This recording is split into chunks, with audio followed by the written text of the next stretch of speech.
তোমারি করুণাতে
তোমারি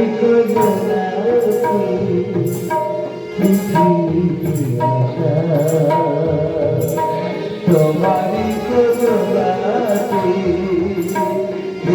দিতে আশা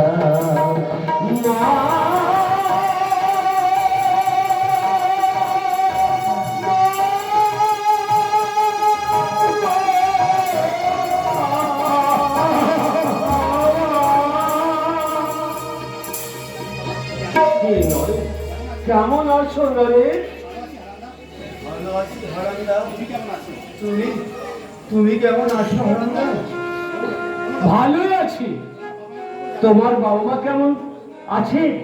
না হারান্দা, এই বছর ৩-৪ মধ্যে আমি একবারও ওদের কোনো খবর রাখিনি। আচ্ছা হারান্দা, তুমি বলতে পারো ওই চন্দ্রা কেমন আছে? ইদানিং ভালোই আছে। আমার মনে হয় চন্দ্র একটা চাকরি পেয়েছে। আমার চোখের সামনে দেখতে পাই বিকালের দিকে সেজে গুজে ও চাকরিতে বেরিয়ে যায়। তাহলে ভগবান একটু মুখ তুলে চেয়েছে, এতদিনে ওদের হিললে হয়েছে। আচ্ছা হারান্দা, আমার বাবা মা কেমন আছে হারান্দা? কতদিন ওই বাড়ির কাছ থেকে আমি ফিরে এসেছি হারান্দা, কিন্তু বাড়ির ভিতর যাওয়ার আমার একটু প্রবৃত্তি হয়নি। আমার বাবা কেমন আছে হারান্দা? তোমার বাবা নাকি বাড়ি থেকে চলে গেছে?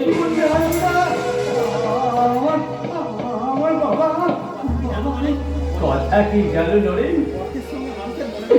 অর্থের সঙ্গে মানুষের মনে নেই স্নেহ মায়া মমতা, সব শেষ করে দেয়। থাকে শুধু দায় সারা কর্তব্য। দাদাজি এভাবে বদলে যাবে?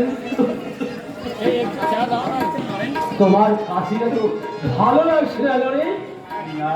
না হারান্দা, ওটা কিছু নয় হারান্দা, একটু ঠান্ডা লেগেছে তো, ঠান্ডা লেগে একটু কাশি হয়েছে আর কি। হ্যাঁ নরেন, তুমি ডাক্তার দেখাও। ডাক্তার? একদিন দেখবে হারান্দা, একদিন ডাক্তার আমাকে ভালো করে দেখবে। যেদিন আমি আমার মৃত্যু ঘটবে, মরার পর যখন ডেথ সার্টিফিকেট লেখার প্রয়োজন হবে জানো হারান্দা, তখন ডাক্তার আমার এই শরীরটাকে ভালো করে দেখবে। কার উপর অভিমান করে নিজেকে কষ্ট দিচ্ছ নরেন? অভিমান না গো হারান্দা, না, আমার কারোর বিরুদ্ধে কোনো অভিমান নেই, অভিযোগ নেই। এই নিষ্ঠুর পৃথিবীর সমস্ত হিসাব নিকাশ চূর্ণ করে দিয়ে আমি নীরবে চলে যাব হারান্দা।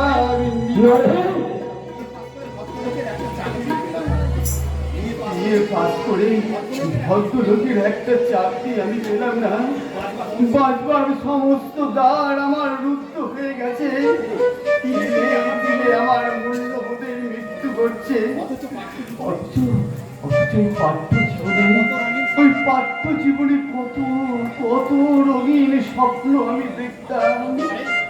নরেন, আমার আমার যদি ক্ষমতা থাকতো তাহলে গণতান্ত্রিক সমাজ ব্যবস্থাকে ভেঙে টুকরো টুকরো করে আমি ছিঁড়ে ফেলতাম। নরেন, যেখানে যেখানে মানুষের কোনো মূল্যবোধের দাম নেই, যেখানে শিক্ষার কোনো মূল্য নেই, বিয়ে পাস করে যাকে গুলিগিরি করতে হয় সে সমাজ উচ্ছন্নে যাক, উচ্ছন্নে যাক।